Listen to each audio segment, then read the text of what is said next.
منہ سے اس سے لڑیں گے, کیسے ہم اس سے دشمنی کریں گے. بولے گا یار ہمارے گھر میں کھا کے بھی گئے ہو, پی کے بھی گئے ہو, سلام دعا بھی اچھی رہی ہے, اور اب دشمنی کرتے ہو.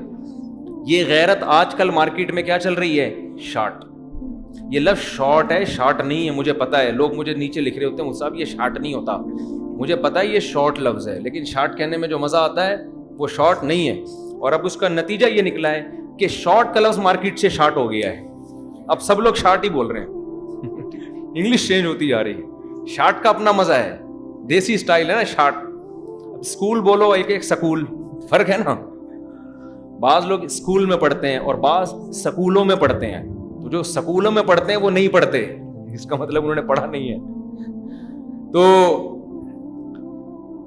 تو کیا تھا, یہ غیرت ختم ہو گئی ہے آج کل. جس تھالی میں کھائیں گے اسی تھالی میں چھید کریں گے. تو قرآن کہتا ہے ابراہیم علیہ السلام کو خوف پیدا ہوا. اس میں ایک اور سبق ملتا ہے. ہاں, خوف یہ پیدا ہوا ہوگا کہ بھئی یہ دشمنی کے لیے آئے ہیں, کیونکہ اس علاقے کے بھی نہیں ہیں, غیر علاقے کے لگ رہے ہیں, کبھی اس محلے میں ان کو ہم نے دیکھا نہیں, یہ کوئی نقصان پہنچائیں گے. خوف پیدا ہوا. تو ایک تو یہ وجہ. دوسرا, پیغمبروں میں بھی خوف پیدا ہو سکتا ہے.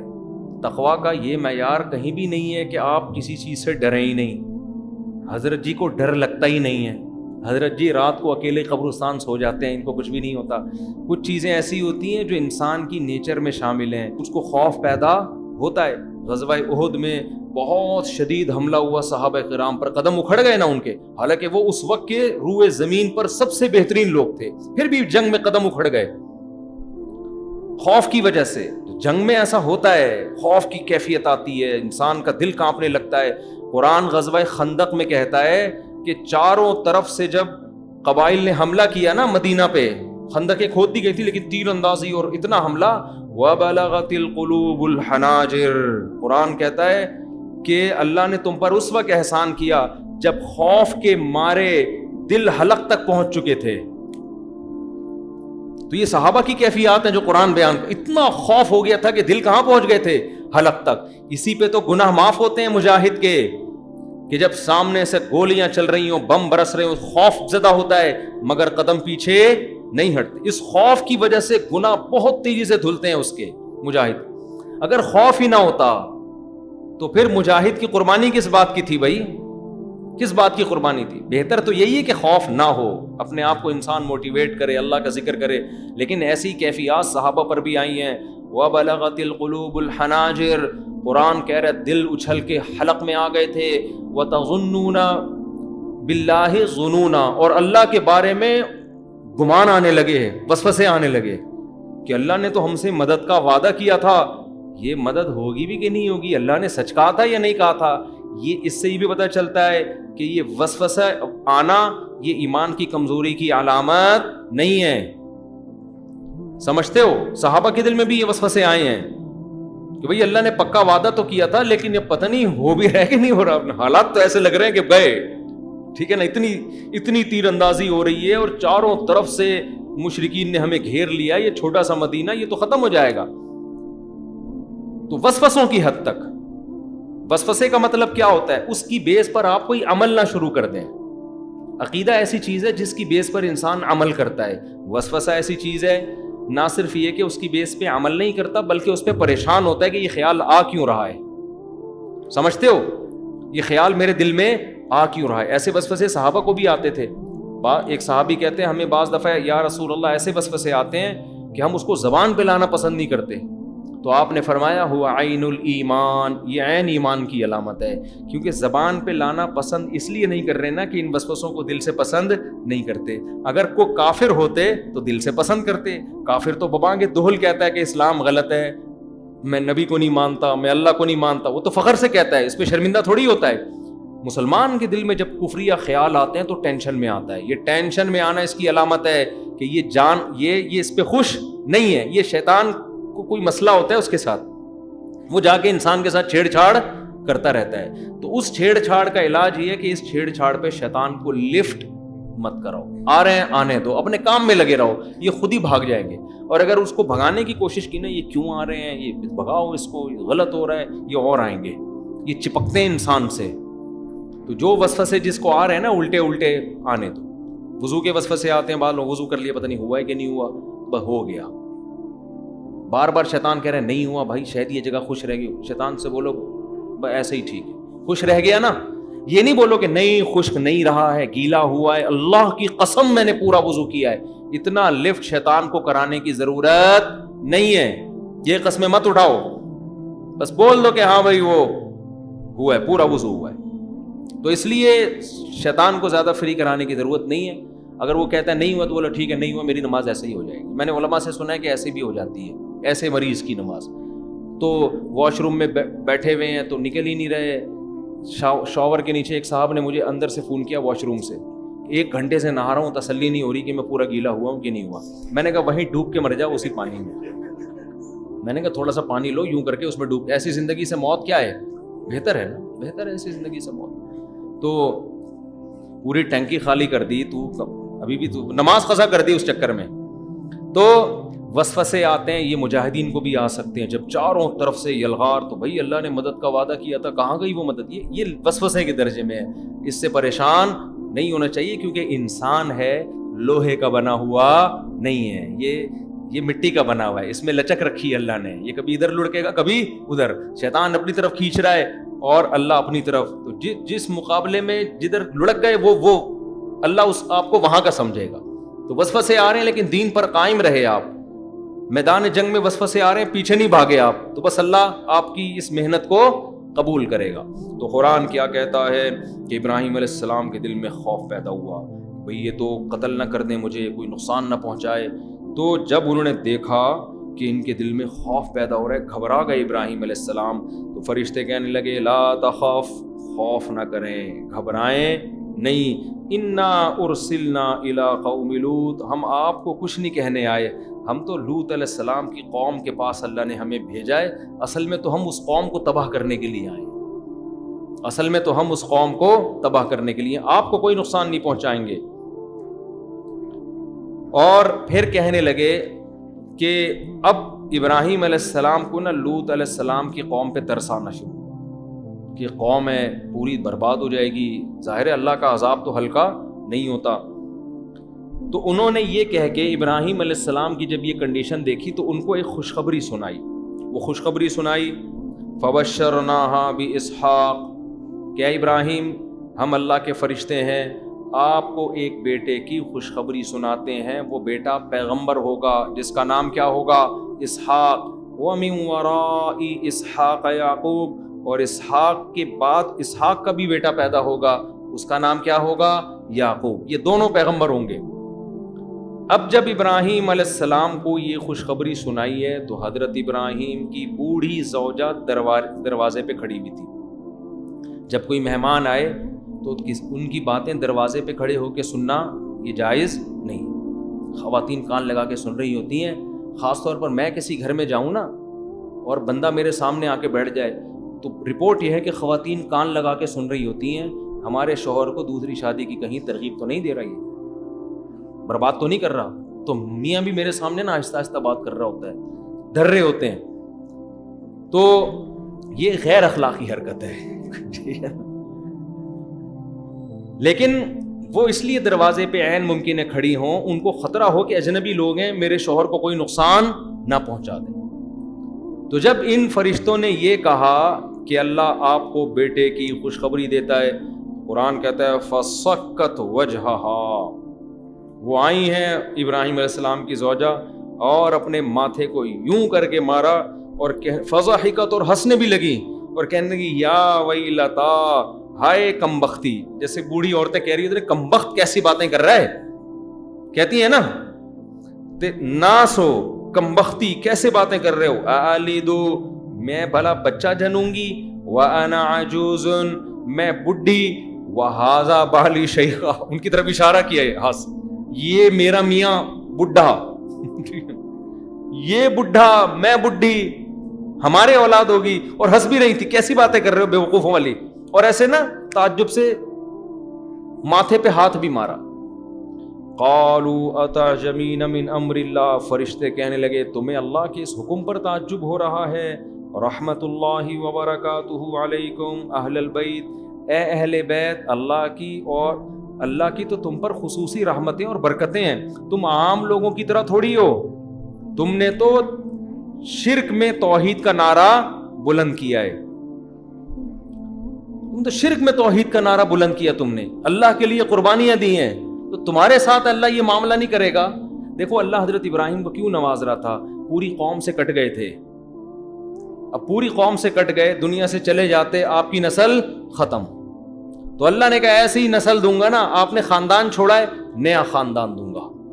اس لیے میں وہ علمی نقطے کی بات اکثر ایسے موقع پہ، اب تو آپ پرانی ہو گئی سن کے، کہ جب آپ شادی کرنے لگو گھر والے منع کریں کہ خاندان سے کٹ جاؤ گے تو ایک اور خاندان، شادی کا مطلب ایک نیا خاندان بسا رہے ہو، اور پھر بار بار یہ کام کرو گے تو آپ کا خاندان زیادہ بڑا ہو جائے گا آپ کے خاندان سے، ٹھیک ہے نا، پھر وہ جو آپ والا خاندان تھا نا وہ آپ کے خاندان کا ایک چھوٹا سا حصہ بن جائے گا، تو پھر آپ ہی خاندان کہلاؤ گے تھوڑے دنوں میں۔ تو ابراہیم علیہ السلام کی بھی تنہائی کو اللہ نے اس طرح سے دور کیا کہ آپ نے خاندان چھوڑا ہے، اس کے بدلے میں ہم آپ کو کیا دیں گے، خاندان دیں گے۔ علماء کہتے ہیں یہ بات قرآن و سنت سے ثابت ہے کہ انسان اللہ کے لیے جو قربانی دیتا ہے، اللہ اکثر، قاعدہ کلیہ نہیں ہے، دنیا میں اس کا بدلہ بھی وہی دیتا ہے۔ جو اللہ کے لیے اپنی عزت کی پرواہ نہ کرے تو عزت بھی اسی کو سب سے زیادہ ملتی ہے، جو اللہ کے لیے مالی قربانی دیتا ہے مال بھی سب سے زیادہ اسی کو ملتا ہے۔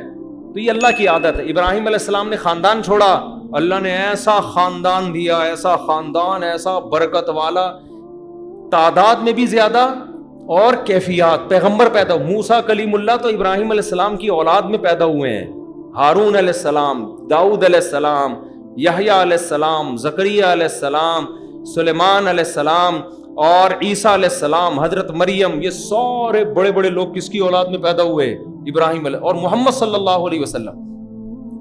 تو ابراہیم علیہ السلام کی زوجہ، ہاں فرشتوں نے کہا کہ اللہ کی تم پر اتنی برکتیں، انہ حمید مجید، وہ بڑی بزرگی والا اور قابل تعریف ہے۔ جو قابل تعریف ہوتا ہے وہ کسی کی اچھے کام کا ایسا نہیں ہوتا کہ بدلہ ہی نہ دے، وہ تو اس سے بڑھا چڑھا کے دیتا ہے، تو یہ اللہ کی نعمت ہے آپ کے اوپر۔ فَلَمَّا ذَهَبَ عَنْ إِبْرَاهِيمَ الرَّوْعُ وَجَاءَتْهُ الْبُشْرَى، اللہ کہتے ہیں جب تھوڑی دیر میں ابراہیم علیہ السلام سے خوف ختم ہو گیا، تھوڑا مانوس ہو گئے، ہاں بھئی یہ فرشتے ہی ہیں، کوئی دشمن نہیں ہے، اور ایک خوشخبری بھی مل گئی کہ اولاد ملنے والی ہے، تو جب یہ خوشخبری تو طبیعت میں آپ کی تھوڑی سی نشاط پیدا ہوا، جسے آج کل کہتے ہیں تھوڑا انسان ریلیکس ہو جاتا ہے۔ اب کیا ہوا کہ اب یجادلنا فی قوم لوط، قرآن کہتا ہے ابراہیم ہم سے جھگڑا کرنے لگے لوط علیہ السلام کی قوم کے بارے میں۔ اللہ سے کوئی جھگڑ سکتا ہے بھائی؟ یہ قرآن کی اصطلاحات ہوتی ہیں، قرآن کے ان ظاہری الفاظ کو اگر کوئی لے گا نا تو وہ گمراہ ہو جائے گا۔ یہ ایک بلاغت ہے قرآن کی۔ اس کی مثال ایسے ہے جیسے قرآن نے کہا وَبَلَغَتِ الْقُلُوبُ الْحَنَاجِرَ، خوف کی وجہ سے تمہارے دل حلق میں پہنچ گئے۔ اب کوئی ایتھیسٹ کہے کہ سائنس کی روح سے اگر دل حلق میں آ جائے تو انسان کی موت واقع ہو جاتی ہے، سائنس اس بات کو تسلیم کرتی ہی نہیں ہے کہ دل حلق میں بھی آ سکتا ہے، حلق میں نوالا آ سکتا ہے، لڈو آ سکتا ہے، دل حلق میں، ہاں دل باہر کوئی دل پکا کے کوئی حلق میں لا سکتا ہے۔ تو آپ کیا کہو گے بھائی یہ فضول قسم کے اعتراضات کسی اور کے سامنے جا کے کرو، یہ بلاغت ہے، یہ کوئی سائنس نہیں بیان کر رہا قرآن۔ ہم بھی کہتے ہیں نا دل دہل گیا، دل اچھل کے حلق میں آ گیا، اسی سے یہ بھی مسئلہ حل ہوتا ہے۔ قرآن بار بار کہتا ہے ان کے دل ہیں جن سے یہ سوچتے نہیں ہیں۔ یہاں بھی لوگ اعتراض کرتے ہیں کہ سوچتا تو انسان دماغ سے، دل سے تھوڑی سوچتا ہے۔ کیا ہو گیا؟ لہم قلوب لا یفقہون بہا، قرآن کہتے ہیں ان کے سینوں میں جو دل ہیں اس میں سوچنے سمجھنے کی صلاحیت نہیں ہے، ان کے دل اندھے ہو گئے ہیں۔ اب بعض لوگ کرتے ہیں اس طرح کے اعتراضات کہ دیکھو قرآن میں سائنس کے خلاف باتیں لکھی، سوچتا ہے انسان دماغ سے، دل سے تھوڑی سوچتا ہے۔ بھائی قرآن میں مجازن نسبت کس کی طرف کی جاتی ہے؟ دل کی طرف، کیونکہ قرآن عربی زبان میں نازل ہوا ہے تو اس میں اسی زبان کے محاوروں کا استعمال ہوگا۔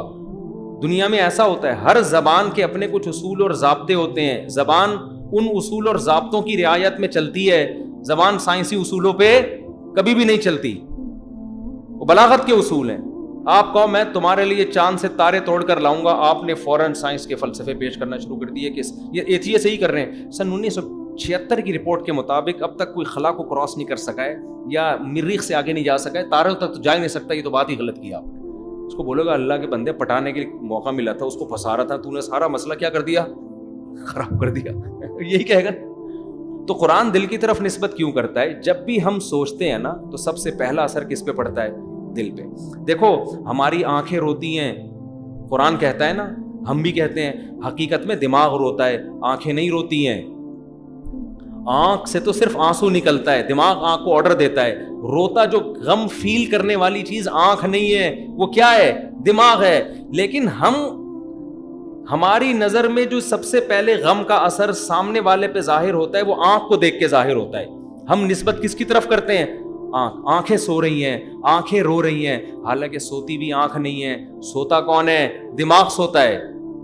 ہم کہتے ہیں آنکھیں سو رہی ہیں کیونکہ دماغ جب سوتا ہے تو سب سے پہلا اثر کس پہ پڑتا ہے؟ آنکھ پہ. دماغ جب روتا ہے تو سب سے پہلا اثر کس پہ پڑتا ہے؟ آنکھ پہ. تو ہم آنکھوں کی طرف نسبت کرتے ہیں. اسی طرح دماغ جب سوچتا ہے, محبت کرتا ہے یا خوف کرتا ہے, سب سے پہلا اثر کس پہ پڑتا ہے؟ دل پہ. دل کی دھڑکن تیز ہوتی ہے انسان کی, تو اس لیے پوری دنیا میں دل ہی کی طرف نسبت کی جاتی ہے. اب آپ دیکھ لو نا, کہتے ہیں میں نے تمہیں اپنا دل لے دیا, دل میں بسا لے, حالانکہ بسایا دماغ میں ہوتا ہے, دل میں نہیں بسایا ہوتا. یہی وجہ ہے کہ دماغ نکال دیں گے تو جس کو بسایا ہوا ہے وہ جہاں آپ کا بھیجا جائے گا وہ بسا ہوا بھی وہیں چلا جائے گا. لیکن آج تک کسی نے کسی محبوبہ کو یہ نہیں کہا میں نے تمہیں دماغ دے دیا. وہ کہے گی بھائی یہ سائنس اپنی ایک طرف رکھ کر آؤ, دیا دماغ ہوتا ہے, بسایا یہاں ہوتا ہے نا. یہی وجہ ہے کہ آپ کے دل میں کسی کی محبت آئی اور آپ نے وہ دل نکال کے پلاسٹک کا دل لگوا لیا, وہ محبت اسی طرح برقرار رہتی ہے, وہ ختم نہیں ہوتی. اس پہ لوگ اعتراض کرتے ہیں نا, بھائی جب دل میں تھی تو دل تو گائے کے لگا دی ہے, تو گائے کے دل میں وہ آنی چاہیے اس محبوبہ کی محبت. گائے کے دل میں نہیں, آپ ہی کے دل میں آئے گی, کیونکہ وہ روحانی دل ہے جس کا تعلق کس سے ہے؟ دماغ سے. تو جو لگے گا وہ اسی میں, سب چیز سافٹ ویئر سارے اسی میں انسٹال ہو جائیں گے, وہ وہی دل دھڑکے گا اسی دماغ کی وجہ سے. تو یہ بلاغت کے قاعدے ہوتے ہیں, اس پہ سائنٹیفک اشکالات کرنا یہ پرلے درجے کی حماقت اور بے وقوفی ہے. تو صحابہ نے بھی اعتراض نہیں کیا تھا کہ ہمارے دل اچھل کے تو حلق میں نہیں آئے تھے یا رسول اللہ, قرآن کہہ رہا ہے. وہ سمجھتے تھے اس کا مطلب ہے یہ کنایا ہے خوف سے. تو اب اگر کوئی زیادہ سائنس کی باتیں کریں نا کہ یہ قرآن کی سائنس کے خلاف ہے, تو اس سے کہا کریں کہ تو نے جو اپنی محبوبہ کو دل میں تیر بنا کے بھیجا تھا وہ ہٹا, مغز میں تیر. وہ کہے گی اگر تیری کھوپڑی میں تیر گھسا ہوا ہے تو اس قابل ہی نہیں ہے کہ تجھ سے محبت کی جائے, تیری تو کھوپڑی صحیح نہیں ہے.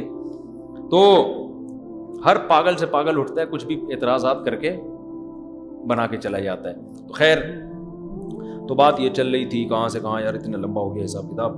تو ابراہیم علیہ السلام جب, ہاں قرآن کہہ رہا ہے ابراہیم اللہ سے جھگڑنے لگے. کس کے بارے میں؟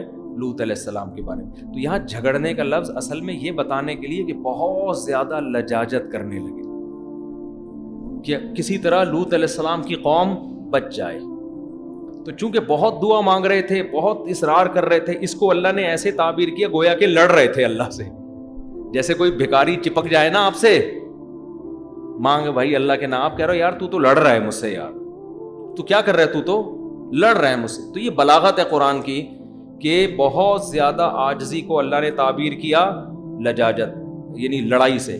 بالکل اس کی مثال ایسے ہے جیسے لوط علیہ السلام جب اپنی قوم کو بغیر اللہ کی پرمیشن کے چھوڑ کے چلے گئے, تو قرآن کہتا ہے یونس علیہ السلام, تو قرآن کہتا ہے فظن ان لن نقدر علیہ, یونس یہ سمجھے ہمیں ان پر قدرت ہے ہی نہیں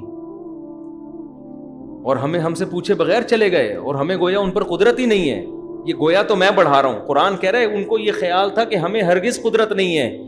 اب اس سے کوئی حضرت یونس کی گستاخی کرے کہ یونس علیہ السلام کا تو یہ اللہ کے بارے میں نظریہ تھا کہ اللہ کو ان پر قدرت ہے ہی نہیں, اور یہ دلیل دے قرآن خود کہہ رہا ہے.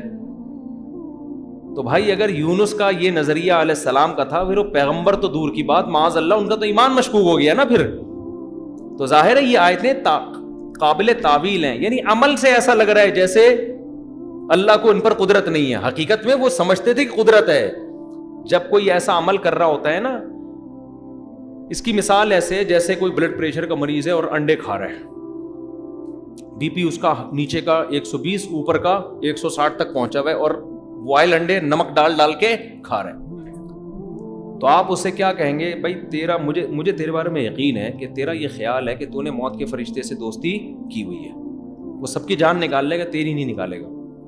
اس کلام کا ظاہر مراد نہیں ہوتا، مطلب یہ ہوتا ہے کہ تو عمل ایسے کر رہا ہے جیسے تیرے عمل سے ایسا لگتا ہے، حالانکہ ہمیں پتہ ہے کہ یہ کسی کا بھی عقیدہ نہیں ہے۔ تو چونکہ قرآن بھی اسی عربی زبان میں نازل ہوا، وہی محاورے استعمال کیے، تو ایسی آیتوں کو دیکھ کے پھر لوگ انبیاء کی توہین بھی شروع کر دیتے ہیں۔ سمجھتے ہو نا کہ دیکھو یہ تو یونس علیہ السلام نے تو ایسا کیا، فلاں نے ایسا کیا، تو یہ جائز نہیں ہے۔ قرآن کا اپنا انداز ہے بات چیت کرنے کا۔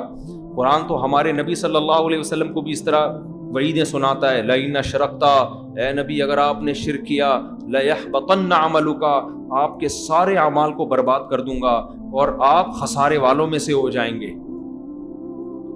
اس آیت کو دیکھ کے لگے گا شاید نبی سے بھی یہ ممکن تھا کہ آپ شرک کریں، حالانکہ نبی سے ایسا ممکن نہیں ہے۔ اس آیت کا مقصد سوائے اس کے کچھ بھی نہیں ہے کہ اللہ توحید کے معاملے میں اتنا حساس ہے کہ اس معاملے میں کسی کی بھی بخشش نہیں ہے۔ باقی اللہ کو بھی پتہ ہے کہ نبی یہ کام نہیں کر سکتے، ہمیں بھی پتہ ہے، لیکن اللہ کا انداز ہے بھائی، وہ اللہ ہے نا، ٹھیک ہے نا، وہ تو کر سکتا ہے۔ تو قرآن کیا کہتا ہے کہ ابراہیم علیہ السلام ہم سے جھگڑنے لگے، پھڈا کرنے لگے، یعنی اتنا لجاجت کی۔ کیوں؟ ان ابراہیم لحلیم اواہ منیب، کیونکہ ابراہیم بہت بردبار تھے، بہت کیا تھے؟ بردبار، برداشت بہت تھی، اواہ منیب، دل کے نرم اور رجوع کرنے والے۔ تو ان کے دل اس پر آمادہ نہ ہوا کہ ایک قوم تباہ ہو جائے، تو اب اللہ سے کیا کہنے لگے؟ ان فیہا لوطن، اے اللہ اس میں تو لوط بھی ہے، یعنی گویا ایک طرح سے نا وہ کر رہے ہیں ایک بہانہ کہ لوط علیہ السلام بھی تو ہیں، وہ بھی تباہ ہو جائیں گے۔ تو اللہ نے جواب میں کیا کہا فرشتوں سے کہ ان کو کہہ دو کہ ہمیں پتہ ہے اس میں کون کون ہے اور کون نہیں، یہ ہمیں معلوم۔ قال ان فیہا لوطا قالوا نحن اعلم فیہا بمن فیہا، فرشتوں سے کہنے لگے وہ تو لوط علیہ السلام بھی ہلاک ہو جائیں گے، معاذ اللہ ہلاک ہو جائیں گے وہ بھی اس میں، تو یہ کام نہیں کرو۔ تو فرشتوں نے کہا نحن اعلم بمن فیہا، ہمیں پتہ ہے اس میں کون کون ہے، لننجینہ واہلہ، ہم لوط کو بھی بچائیں گے، ان کے گھر والوں کو بھی بچائیں گے، سوائے ان کی بیوی کے، باقی سب کو ہم بچائیں گے۔ اور یہاں قرآن کہتا ہے جب ابراہیم جھگڑا کرنے لگے تو اللہ نے فرمایا یا ابراہیم اعرض عن ھذا، اے ابراہیم اس بات سے اب تو اعراض کر، اس میں مجھ سے بحث نہ کر۔ کیوں؟ انہ قد جاء امر ربک، تیرے رب کا فیصلہ آ چکا ہے، اللہ اب یہ فیصلہ واپس نہیں لے گا۔ یعنی اب آپ اگر سفارش کریں گے، شفاعت کریں گے، مزید مہلت مانگیں گے لوط علیہ السلام کی قوم کے لیے، تو بھی اللہ یہ بات نہیں۔ اس سے ہمیں پتہ چلتا ہے جو اللہ کے کام ہے وہ اللہ کو کرنے دو، جو ہمارے کام ہے وہ کیا ہیں؟ وہ ہمیں۔ ہمارا کام یہ کہ ہم حتی الامکان اللہ کے دشمنوں کی بھی خیر خواہی کریں، ان کو عذاب سے بچانے کی کوشش کریں۔ جب اللہ نے دینا ہوگا تو وہ خود دے دے گا۔ لوگ کہتے ہیں اللہ نے بھی تو اس کو فلاں نافرمان کو سزا دی تو ہم نے جا کے دو موقع لگا دیے تو کیا ہو گیا؟ تو جو اللہ کا کام ہے وہ کون کرے گا؟ اللہ۔ ابراہیم علیہ السلام نے آخری دم تک کوشش کی لوط علیہ السلام کی قوم بچ جائے۔ جب اللہ نے یہ کہا کہ اس پہ بحث نہ کریں آپ مجھ سے، پھر ابراہیم علیہ السلام خاموش ہوئے۔ یا ابراہیم اعرض عن ھذا انہ قد جاء امر ربک، تیرے رب کا فیصلہ آ چکا ہے۔ وانہم آتیہم عذاب غیر مردود، ان پر ایسا عذاب آئے گا جو کبھی بھی رد نہیں ہو سکتا، یہ ناممکن ہے، یہ فیصلہ ہو چکا ہے۔ پھر یہاں سے فرشتے اٹھ کے گئے ہیں۔ لما جاءت رسلنا لوطا، لوط علیہ السلام کے پاس گئے خوبصورت لڑکوں کی شکل میں، وہاں بھی نہیں پہلے بتایا کہ ہم فرشتے ہیں۔ تو قرآن کہتا ہے لوط علیہ السلام ان کو دیکھتے ہی آپ کے چہرے پہ پریشانی کے آثار، سیء بہم، جیسے ناگواری آ جاتی ہے نا چہرے پر، یار یہ کہ مہمان دیکھ کے تو لوگ خوش ہوتے ہیں نا، لیکن سسرال والے آ رہے ہوں اچانک، اوپر سے آدمی یوں کر کے مل رہا ہوتا ہے، اندر سے بولتا ہے یار ساس کو بھی آج ہی آنا تھا، ٹھیک ہے نا، اگر وہ مستقل آ کے بیٹھ جائیں تو یہ سب جگہ ایسا نہیں ہوتا، کہیں کہیں ایسا ہوتا ہے۔ تو سیء بہم، قرآن کہتا ہے چہرے پہ ناگواری، حالانکہ پیغمبروں کے ظرف بڑے، ابراہیم علیہ السلام تو اتنا خوش ہوئے تھے، مہمان آئے ہیں بھائی پہلے سے بچڑا لا کے رکھ دو، لوط علیہ السلام خوش نہیں ہو رہے کیونکہ بے انتہا خوبصورت نوجوانوں کی شکل میں آئے، خود سوچیں اللہ نے جن کو آزمائش کے لیے خوبصورت بنا کے بھیجا ہو وہ کتنے خوبصورت ہوں گے، کتنے خوبصورت ہوں گے. تو حضرت لوط ان کو دیکھتے ہی ناگواری کے آثار، یہ کیا ہو گیا. وَضَاقَ بِهِمْ ذَرْعًا، اور آپ کے بازو تنگ ہونے لگے، سینہ گھٹنے لگا. انسان تنگی محسوس کرتا ہے نا، ایسے سینہ جو ہے اس میں گھٹن محسوس ہونے لگی. وَقَالَ هَذَا يَوْمٌ عَصِيبٌ، کہنے لگے آج کا دن میری زندگی میں بہت سخت دن ہے، بہت پریشانی والا. کیونکہ مہمانوں کا اکرام اس زمانے میں ایک بڑی آج بھی سمجھا جاتا ہے. گاؤں دیہاتوں میں جاؤ، کراچی میں تو کوئی لفٹ ہی نہیں کراتا کسی کو. گاؤں دیہاتوں میں جاؤ وہ تو چائے پلا پلا کے کھانا کھلا کھلا کے مار دیتے ہیں بندہ. وہ کہتے ہیں مر جائے عزت نہ جائے ہماری، لوگ بولیں گے مہمان کا اکرام نہیں کیا، مار تو کھلاؤ، ہمیں واسطہ پڑتا ہے نا. تو وہ تو اب مہمان کا اکرام تو ان کے ہاں بڑی عزت کی بات ہوتی تھی. ان کو یہ خوف تھا میری قوم اتنے خوبصورت نوجوانوں کو جب دیکھے گی تو یہ تو برائی کا ارادہ کریں گے، اس سے عزت کس کی جائے گی، میں کیا منہ دکھاؤں گا کہ بھئی میرے مہمانوں کے ساتھ کیا سلوک ہوا. اور پیغمبروں کی غیرت میں اور آپ سوچ نہیں سکتے. قرآن کہتا ہے کہ حضرت لوط علیہ السلام کے چہرے پہ شدید ناگواری کے آثار. لوط علیہ السلام کی بیوی نے جا کے مخبری کر دی، لوگوں کو جا کے بتا دی کیسے خوبصورت بے انتہا خوبصورت لڑکے آئے ہیں. قرآن کہتا ہے وَجَاءَهُ قَوْمُهُ يُهْرَعُونَ إِلَيْهِ، قوم کے لوگ بھاگتے ہوئے ان کے گھر کی طرف آئے. وَمِن قَبْلُ كَانُوا يَعْمَلُونَ السَّيِّئَاتِ، اور اس سے پہلے یہ اس گندگی میں پڑے ہوئے تھے، اتنی عادت پڑ چکی تھی. یہ ایسے ہی جرم ہے، انسان ایک دفعہ کرتا ہے اس کے بعد جو لت پڑتی ہے نا، خوبصورت سے خوبصورت عورت سے بھی شادی کر لے لیکن اس کو یہ گندگی اس سے نہیں چھوٹتی. یہ ایسے عذاب میں اللہ اس کو ڈال دیتے ہیں، الا یہ کہ ہمت کر کے چھوڑ دے. تو جب وہ آئے ہیں تو لوط علیہ السلام نے کہا کہ یہ دن مجھ پر بہت سخت ہے، اور قوم سے منتیں کرنے لگے. ان ہؤلاء ضیفی فلا تفضحون، یہ میرے مہمان ہیں مجھے رسوا مت کرو. تو قوم کیا کہتی ہے جواب میں، اولم ننہک عن العالمین، اے لوط ہم نے تجھے پہلے سمجھا دیا تھا کہ ہماری عادت کا تجھے پتہ ہے، تو اپنے گھر میں کسی ایسے مہمان کو داخل نہ ہونے دینا، ہم نے پہلے تجھے بتا دیا تھا. لوط علیہ السلام تو خیال کرتے ہوں گے نا یہ تو اللہ کی طرف سے آ گئے فرشتے، ان کو کیسے روکیں، اور گھر پہ آئے ہوئے مہمان کو تو کوئی نہیں بھگاتا. تو ہم نے تجھے پہلے منع کیا تھا کہ تجھے ہماری عادت کا پتہ ہے، لہذا تو کسی ایسے شخص کو گھر میں داخل نہ ہونے دینا.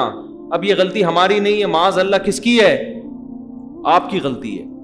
تو لوط علیہ السلام کیا کہتے ہیں، ہؤلاء بناتی ہن اطہر لکم، یہ میری بیٹیاں ہیں، مراد ہے قوم کی بیٹیاں، کیونکہ پیغمبر روحانی باپ ہوتے ہیں. لوط علیہ السلام کا چونکہ قوم میں ایک وقار بھی تھا نا، تو بھائی کسی کو جس بھی لڑکی سے نکاح کرنا ہے میں اس کا نکاح اس سے کروا دوں. رشتوں میں مسائل ہوں، شادی نہیں ہو رہی ہو، یعنی ہر طرح سے حجت تمام کر دی. ہؤلاء بناتی، میری قوم کی بیٹیاں ہیں، ہن اطہر لکم، یہ پاکیزہ ہیں، ان سے نکاح کرو، یہ نیچر ہے. ان کنتم فاعلین، اگر تم نے اپنی خواہش پوری کرنی ہے. قوم جواب میں کیا کہتی ہے، لقد علمت، اچھا آگے کہنے لگے الیس منکم رجل الرشید، کیا تم میں کوئی ایسا شخص نہیں ہے جو تمہیں سمجھا دے، سارے نالائق ہو گئے ہیں، یعنی کوئی تو ایسا ہو جو تمہیں میں سے کھڑا ہو کر تمہیں پیچھے دھکیلے اور کہے کہ یہ لوط صحیح کہہ رہے ہیں، ان کو تنگ نہ کرو، کوئی تم میں ایسا نہیں ہے. قالوا لقد علمت، جواب میں کہنے لگے اے لوط تجھے یہ بات معلوم ہے، ما لنا فی بناتک من حق، ہمیں عورت میں کوئی دلچسپی نہیں ہے. یہ اس گندگی کا عذاب ہے کہ عورت میں دلچسپی کیا ہو جاتی ہے، ختم. یہ سب سے پہلے دنیا کا عذاب ہے، اور یہ بیماری بڑھاپے میں نہیں چھوٹتی، یہ خوب سمجھ لو، یہ کبھی بھی نہیں چھوٹتی. اس لیے بھائی اگر کوئی اس بیماری میں مبتلا ہے، آج توبہ کر لے، آسان ہے، کل توبہ اور زیادہ مشکل ہو جائے گی. اور یہ ساری بدماشیاں دیر سے شادی کے نتیجے میں پیدا ہوتی ہیں. اور یہ بھی خوب سمجھ لو، اپنے بچوں کو بڑوں کے ساتھ نہ بیٹھنے دیا کرو، میں نے ایک دفعہ بیان کیا تھا, اس پہ بعض لبرل لوگوں کو بڑی تکلیف ہوئی, یہ مولوی گندی سوچ رکھتے ہیں, یہ مولوی یوں کرتے ہیں. آپ قوم کے حالات کو ہم سے زیادہ جانتے ہو. خوبصورت خوبصورت بچے آئے ہوئے ہوتے ہیں, بڑے آدمیوں کی گود میں بیٹھے ہوئے ہوتے ہیں, ان کے گالوں پہ ہاتھ لگا رہے ہیں, ان سے فری ہو رہے ہیں. غیرت بھی کوئی چیز ہوتی ہے کیا؟ آپ اتنے اچھا گمان کیوں رکھا ہوا ہے آپ نے سب سے؟ گمان سب سے اچھا رکھو, عمل میں سب سے بدگمان ہو کے رہو. عمل میں ایسے سب سے کسی پر اعتماد نہیں بھائی, نہ مولوی پر, نہ عامی پر, نہ لبرل پر, نہ ڈاکٹر پر, نہ سائنسدان پر.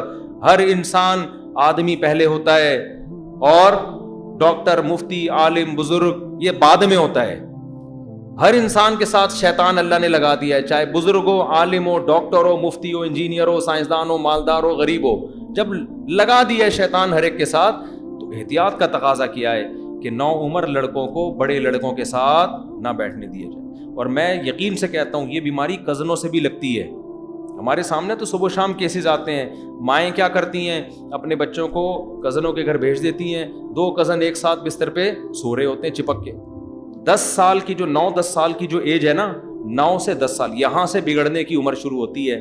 بالغ انسان دیر سے ہوتا ہے, خوب سمجھ لو, 14 سال میں, 15 سال میں. شہوت بہت پہلے پیدا ہو جاتی ہے. شہوت بچے میں 9-10 سال کی عمر میں پیدا ہو جاتی ہے, اس کو یہ خیالات آنا شروع ہو جاتے ہیں.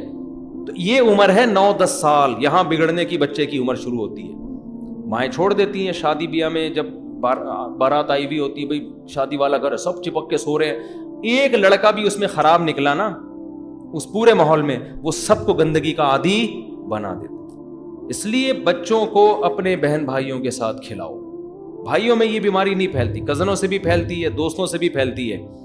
اپنے ساتھ رہنے دو. کبھی کسی ان کی عمر کے لڑکوں کے ساتھ بھی ہاتھ کا مذاق نہ کرنے دو. سے بولو بھائی کھیلو, بنٹے کھیلو, مارم پیٹی کھیلو, چپک کے نہیں بیٹھو آپس میں. چپک کے سونے کی اجازت نہیں ہے. حدیث میں آتا ہے بچہ 10 سال کا ہو جائے اس کا بستر الگ کر دو. تو یہ معاشرے میں ہو رہا ہے, بڑے اچھے اچھے گھرانے کے لڑکے بگڑ جاتے ہیں. آپ کو تھوڑی بتائیں گے, ہمیں آگے اپنی کہانیاں سنا رہے ہوتے ہیں کہ کیسے کس نے ہمیں تنگ کیا. پھر لوگ کہانیاں سنا رہے ہوتے ہیں کہ ہم برے نہیں تھے, ہمیں کسی نے اس طرح مس یوز کیا, پھر ہوتے ہوتے ہمیں یہ لت پڑ گئی, عادت پڑ گئی ہمیں, اب ہم چھوڑنا چاہتے ہیں نہیں چھوٹتی. اس میں سب سے بڑا کردار سب سے پہلے کس کا ہے؟ والدین کا, جو گھننے بنے ہوئے ہوتے ہیں. بچے چپک رہے ہیں, گودوں میں بیٹھ رہے ہیں, آپس میں ایک دوسرے کے جناب وہ گال پہ ہاتھ مار رہے ہیں, اور بڑی عمر کے لوگوں کے ساتھ بٹھایا ہوا ہوتا ہے. تو احتیاط کرنی چاہیے اس میں, تاکہ اس بیماری سے حفاظت رہے. میں نہیں کہہ رہا معاشرے میں سارے برے ہیں بھائی, 100 میں ایک برا ہو, اس ایک کی وجہ سے 99 سے بھی احتیاط کی جاتی ہے. اب احتیاط کا یہ معیار تھوڑی ہوتا بیٹا ان انکل سے ہاتھ نہیں ملانا, ان سے گلے مل لینا, یہ بہت نیک ہے. یہ تو پھر عجیب سی بات ہو جائے گی نا بھائی. میں کہتا ہوں 100 میں ایک اگر انکل برے ہیں, 99 انکل اچھے ہیں, تو اب یہ تھوڑی بچے کو کہا جائے گا یہ اس ٹائپ کے جو انکل ہیں ان سے بچو, یہ والے آپ کو کیا پتا کون سا کس ٹائپ کا ہے. تو آپ نے بچوں کو بولنا ہے بیٹا انکل کوئی بھی ہوں وہ انکل ہیں, آپ نے ان سے ریزرو رہنا ہے, ان سے دور رہنا ہے آپ, ٹھیک ہے نا. بس دور دور سے السلام علیکم, وعلیکم السلام, پتلی گلی سے نکلو, اس سے زیادہ نہیں فری ہونے دینا کسی کو. تو احتیاط کرنی چاہیے اس میں. تو خیر اب قوم کا دیکھو حشر کیا ہوا ہے. تو قوم کو ایسی ٹھڑک چڑھی ہوئی تھی کہ لوط علیہ السلام کہہ رہے ہیں کہ نکاح جس سے کہو گے میں تمہارا نکاح کرا دوں گا. وہ کہہ رہے ہیں ہمیں عورتوں میں کوئی رغبت نہیں ہے. قرآن ایک جگہ کہتا ہے لعمرک انہم لفی سکرتہم یعمہون, اے محمد صلی اللہ علیہ وسلم ہمیں آپ کی عمر کی قسم وہ لوگ نشے میں مدہوش تھے, شہوت دماغ پہ چڑھی ہوئی تھی ان کی, ذرا بھی خیال نہیں تھا کہ یہ پیغمبر پاک سیرت ہے. دیکھو انسان کتنا ہی برا ہوتا ہے, سامنے والے کی داڑھی دیکھ کر, اس کے چہرے کا نور دیکھ کر, اس کی پاکیزہ زندگی دیکھ کے اس پہ ترس آ جاتا ہے کہ یار یہ گندگی کرنی ہے کسی اور کے ساتھ جا کے کر لو. یہ تو قوم کے بزرگ ہیں, یہ تو تہجد گزار ہیں, یہ تو سخی ہیں. ہوتا ہے نا انسان کہ یار چھوڑو. ہم نے بعض ڈاکوؤں کو دیکھا ہے, ایک مولوی صاحب نے مجھے اپنا واقعہ سنایا کہ فیکٹری میں ڈکیتی ہوئی, سب کی جیبوں سے ڈاکوؤں نے موبائل دیا, پیسے لیے, کہہ رہے میں ٹوپی پہن کے اور میری داڑھی نا ایسے بیٹھا ہوا تھا, تبلیغ سے نئے وقت لگا کر آئے تھے. سر میرے سے بھی لے لیا سب کچھ, کہہ رہے پھر آخر میں جانے سے پہلے مجھے بتا دے رہا وہ ایسے کہتے ہیں ایسے ادھر تو مولوی لگ رہا ہے, تھوڑا سا شکل سے شریف آدمی لگ رہا ہے. ڈاکو نے یہ لے, اور اپنی طرف سے بھی کچھ حرام پیسے تھے وہ, چلو شاباش انجوائے کرو لائف کو. غلط کیا ڈاکو نے, لیکن تھوڑی سی اس میں بھی کیا آ گئی, تھوڑی سی غیرت آ گئی. یار داڑھی دیکھ لو, بعض لوگ لڑکیوں کو چھیڑتے ہیں لیکن پردے والی لڑکی کو دیکھ کے تھوڑی ان کو غیرت آ جاتی ہے. وہ بے پردے کو بھی چھیڑنا غلط ہے, ایسا نہ ہو کہ آپ کہیں کہ چلو وہ والا چھیڑنا کم, وہ تو غلط ہے, لیکن پردے والی کو چھیڑنا اور زیادہ غلط ہے کہ بھائی یہ تو اسکارف لے کے جا رہی ہے, یہ تو پردہ کر رہی ہے, کوئی ایسی خاندان کی لگ رہی ہے جو ان چیزوں کو پسند نہیں کرتے. وہ بھی نہیں پسند کرتی لیکن یہ زیادہ پسند نہیں کرتی. تو ان کو اتنا بھی خیال نہیں آیا کہ لوط علیہ السلام کی حالت دیکھو اس وقت کیا ہو رہی ہے.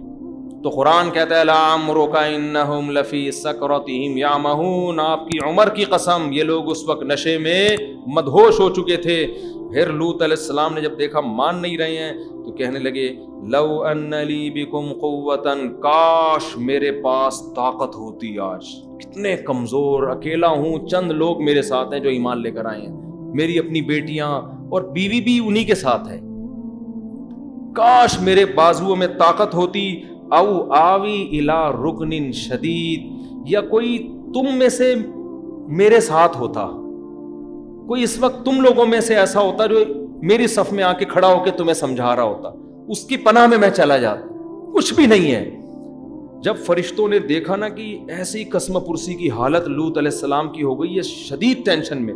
دیکھو اللہ کا وہی معاملہ ہوا نا جو فرعون اور حضرت موسیٰ کے واقعے میں. ان کو جب اللہ نے پریشانیوں میں ڈالا ہے بنی اسرائیل کو, تو پریشانیوں کی انتہا پہ جب لے گیا ہے نا اللہ کہ اب بچنے کا کوئی راستہ تمہارے لیے ہے نہیں, اور وہ کہنے لگے مر گئے, اس وقت اللہ نے ان کو نجات دی. اور فرعون کو جب اللہ کامیابی کی انتہا پہ لے کر گئے ہیں کہ اب تو پوری بنی اسرائیل آپ کے کنٹرول میں, آگے دریا ہے پیچھے فرعون ہے, اب یہ کہیں نہیں بھاگ سکتے. فرعون اپنی کامیابی کی انتہا کو پہنچ چکا تھا اور بنی اسرائیل اپنی ناکامی کی انتہا کو, اور ایک دم اللہ نے معاملہ کیا کیا ہے, پلٹا ہے کہ بنی اسرائیل کو کامیابی کی انتہا تک پہنچا دیا اور فرعون کو ناکامی کی انتہا تک. یہ اللہ آزماتا ہے نیک لوگوں کو, اللہ پریشانیوں کی انتہا تک پہنچا کے آزماتا ہے, اور بروں کو اللہ آسائشیں دے دے کے سنستدرجہم, قرآن کہتے ہیں ہم آسائشیں دیتے ہیں تاکہ گناہ میں انتہا کو پہنچے, تاکہ ہم ان کو عذاب دیں, حجت تمام ہو جائے. اللہ عذاب دے تو اللہ کو بھی ترس نہ آئے ان کے اوپر کہ میں نے ان کو مہلت نہیں دی تھی, ان کو موقع ہی نہیں ملا ایسا. تو اب لوط علیہ السلام کئی سال سے قوم کو سمجھا رہے ہیں لڑکوں سے بدفعلی مت کرو, عورتیں پیدا کی ہیں. وَتَذَرُونَ مَا خَلَقَ لَكُمْ رَبُّكُمْ مِنْ أَزْوَاجِكُمْ, جن عورتوں کو اللہ نے تمہارے لیے پیدا کیا ان کو چھوڑ دیتے ہو تم, اور تم لڑکوں کی طرف آتے ہو. أَتَأْتُونَ الْفَاحِشَةَ مَا سَبَقَكُمْ بِهَا مِنْ أَحَدٍ مِنَ الْعَالَمِينَ, ایسی بے حیائی کر رہے ہو جو اس کائنات میں اس سے پہلے کسی نے بھی نہیں کی, کیونکہ یہ نیچرل نہیں ہے, یہ تو ایک دوسرے سے سیکھتے ہیں لوگ, جو نہیں رینگری, اور اللہ کے عذاب سے بھی ڈرا رہے ہیں. تو بجائے عذاب آنے کے کیا ہو رہا ہے, گناہ اور زیادہ آسان. اسی خوش فہمی میں آتا ہے گناہگار کہ یار میرے لیے گناہ آسان ہو رہے ہیں, اگر اللہ ناراض ہوتا تو عذاب دیتا نا, اور آسانیاں کیوں پیدا کر رہا ہے. میں مثالیں دیتا ہوں نا, پہلے زنا کرنا مشکل تھا, اب کیا ہو گیا ہے, بولو آسان. زنا کے خلاف علماء تقریریں کرتے تھے, زانی پر یہ عذاب, زانی پر یہ, زانی کہتے تھے ہم پر تو کوئی عذاب نہیں آیا, بلکہ اب زنا اور زیادہ سستا اور زیادہ آسان. بعض تو اچھے اچھے گھرانوں کی لڑکیاں زنا کر لیتی ہیں, میرے تو پاؤں سے زمین نکل جاتی ہے جب میں ایسے واقعات سنتا ہوں نا. پہلے کوئی فحش فلمیں دیکھنے کے لیے مخصوص سینما گھر تھے, چھپ چھپا کے جاتے تھے لوگ, اب ہر ایک کے موبائل میں سہولت موجود ہے, انٹرنیٹ پہ سہولت موجود, جو گند دیکھنا چاہو. تو گناہ مشکل ہونے کے بجائے کیا ہو رہا ہے, آسان. اور گناہگار یہ کہہ رہے اللہ کا عذاب تو آیا نہیں, میں نے تو اتنی فلمیں دیکھ لی, میں نے تو اتنے زنا کر لیے, میں نے تو اتنا یہ کر لیا. او بھائی یہ اللہ کا عذاب نہ آنا زیادہ بڑا عذاب ہے. اللہ کی رحمت یہ گناہ کرو فوراً چپت لگ جائے, انسان کا بچہ بن جائے آدمی. صحابہ کے ساتھ ایسا ہی ہوتا تھا, گناہ کرتے تھے فوراً سزا ملتی تھی, یہیں دھل دھلایا جاتا تھا معاملہ. کتنے واقعات ہیں حدیث میں. ایک صحابی ایسے زنا ہوا, جوہینہ قبیلے کی تھی, یا رسول اللہ سزا جاری کریں میرے اوپر, رجم کریں. آپ نے چہرہ پھیر لیا, دوبارہ آئیں, آپ نے فرمایا تم تو حمل سے ہو, نہیں پھر دوبارہ آئیں, کا سزا جاری. وہ چاہ رہی تھی کہ یہ پتھروں سے مار کے مجھے ہلاک کر دیں, یہیں دھل دھلا جائے میرا گناہ, کیونکہ ان کو پتا تھا زنا ہو تو گیا ہے مگر اس کی سزا آخرت میں کتنی بڑی ہے. یا رسول اللہ مجھے سزا دیں. آپ نے پھر چہرہ پھیر لیا, تیسری دفعہ آئیں, پھر چوتھی دفعہ آئیں, پھر آپ نے کہا تمہارے پیٹ میں بچہ ہے. بچہ جل لیا پھر آئیں اب سزا دیں مجھے. آپ نے عرض کیا کہ ابھی اس بچے کو تمہاری ضرورت ہے. روٹی کا ٹکڑا پکڑا کے آئیں بچے کے ہاتھ میں کہ بڑا ہو گیا ہے اب اس کو میری ضرورت نہیں ہے. پھر آپ نے حکم دیا, رجم کیا, خون کی چھینٹیں پڑی ہیں یا جنازہ پڑھایا. تو حضرت عمر نے اعتراض کیا, یا رسول اللہ ایک زانی عورت کا آپ جنازہ پڑھا رہے ہیں.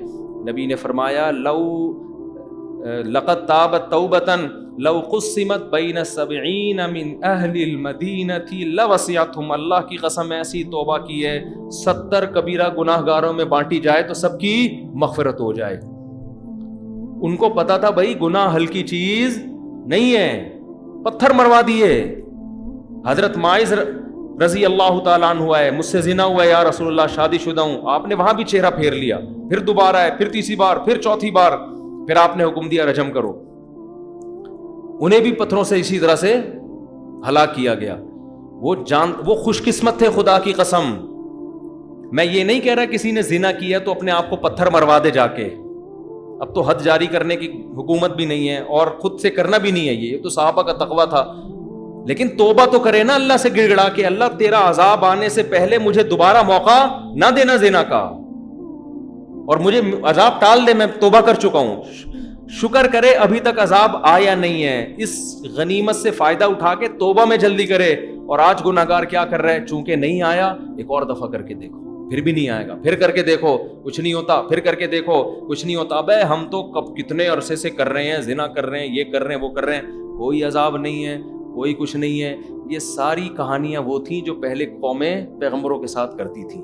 کوئی عذاب نہیں آتا, کوئی عذاب نہیں آتا. بھائی ان چیزوں سے متاثر نہ ہو, کیونکہ دنیا میں عذاب نہیں بھی آیا, اللہ نے موت کا ایک دن رکھا ہے, اور موت کے وقت توبہ قبول نہیں ہوگی. اس لیے خوش قسمت وہ ہے جو پہلے توبہ کر لے. تو قوم کیا سمجھ رہی ہے, اتنے خوبصورت نوجوان ہیں, تو قوم کیا کہہ رہی ہے کہ کوئی نصیحت اثر نہیں کر رہی, اور سمجھ رہی ہم بڑے خوش قسمت ہیں. لوط علیہ السلام عذاب کا کہہ رہے تھے, لیکن یہاں تو اور ہماری عیاشی کا سامان پیدا ہو رہا ہے. تو جب لوط علیہ السلام کی سخت قسم پرسی کو دیکھا اللہ نے کہ گھٹے جا رہے ہیں اور کہہ رہے کاش میرے بازوؤں میں طاقت ہوتی, کاش ایسا ہوتا, ایسے موقع پہ انسان یہی کر رہا ہوتا ہے نا. تو پھر اللہ نے فرشتوں کو کہہ دیا کہ ان کو بتا دو. تو کیا کہنے لگے, یا لوط انا رسول ربک, ہم تیرے رب کے بھیجے ہوئے فرشتے ہیں, ہم انسان نہیں ہیں. لن یصلوا الیک, یہ ہرگز تجھ تک نہیں پہنچ سکتے. یہ نہیں کہا کہ ہم تک نہیں پہنچ سکتے, اس لیے کہ اس کا تو سوال ہی پیدا نہیں ہوتا نا. ہم تو فرشتے ہیں اور بہت پاورفل فرشتے ہیں, وہ طاقت کا تو ان کو ابھی اندازہ ہو جائے گا. ہم تو یہ بتا رہے ہیں تجھ تک بھی نہیں پہنچ سکتے, یہ ناممکن ہے. لن عربی میں آتا ہے لن یصلوا, ہرگز یہ ممکن نہیں ہے. لہذا یہ ٹینشن تو تجھے ہو رہی ہے نا, یہ تو نکال دے ذہن سے.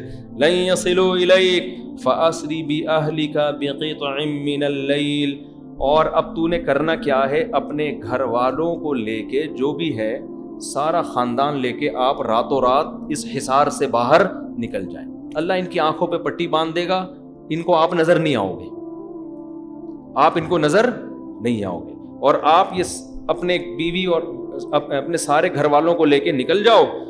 پھر ہوگا کیا, وَلَا يَلْتَفِتْ مِنْكُمْ أَحَدٌ, آپ نے یہاں سے نکلنا ہے اور پیچھے مڑ کے کسی نے نہیں دیکھنا اس بستی کی طرف. جب کسی بستی پہ اللہ کا عذاب آ رہا ہوتا ہے نا, تو شریعت میں حکم نہیں ہے کہ کھڑے ہو کے تماشا دیکھو. شریعت میں حکم ہے وہاں سے بھاگ جاؤ, کیونکہ وہ قدرتی حادثہ نہیں ہے, وہ اللہ کا قہر ہے. اس کو دیکھنے کے لیے بھی, یہ دیکھنا بھی اس کی علامت ہے کہ آپ اپنے آپ کو بڑا فنٹر سمجھتے ہو. تبھی تو حدیث میں آتا ہے قوم عاد اور قوم سمود کے نشانات پر جب نبی گزرتے تھے چہرہ ڈھانپ لیا کرتے تھے خوف کی وجہ سے, کہ ہم اس مناظر کو بھی نہیں دیکھنا چاہتے. ہم تو عافیت چاہتے ہیں بھائی, ہمیں کون چاہتا ہے کہ میں ہاتھ سے اپنی آنکھوں سے دیکھوں, بس اللہ عافیت والی زندگی دے ہم سب کو. تو کہا کہ پیچھے مڑ کے نہ دیکھنا. لیکن فرشتوں کو معلوم تھا کہ لوط علیہ السلام اپنے سارے خاندان سے کہیں گے کہ پیچھے مڑ کے نہ دیکھو, تو کوئی بھی نہیں دیکھے گا, کیونکہ سب کا ایمان تھا کس پر, لوط علیہ السلام پر. ان کی بیوی کا ایمان نہیں تھا, اس کو کچھ تکلیف ہوگی اور وہ پیچھے مڑ کے دیکھے گی, وہ دیکھے گی دیکھوں عذاب آ بھی رہا ہے کہ نہیں آ رہا. یہ ہوتا ہے نا, کنفیوژن ہوتی ہے نا. حدیث میں آتا ہے کہ فرات جو ہے نا, فرات, دریا فرات, قرب قیامت میں ایک جگہ ایسی ہے جہاں سے پانی ہٹے گا اور سونا نکلے گا اس میں سے، بے تحاشا سونا. قرب قیامت میں ایسا ہوگا، دریا فرات میں ایک جگہ سے پانی ہٹے گا اور کیا نکلے گا؟ سونا. لوگ اس پہ ٹوٹ پڑیں گے. آپ صلی اللہ علیہ وسلم نے فرمایا تم میں سے کوئی بھی اس سونے کو حاصل کرنے کی کوشش نہ کرے.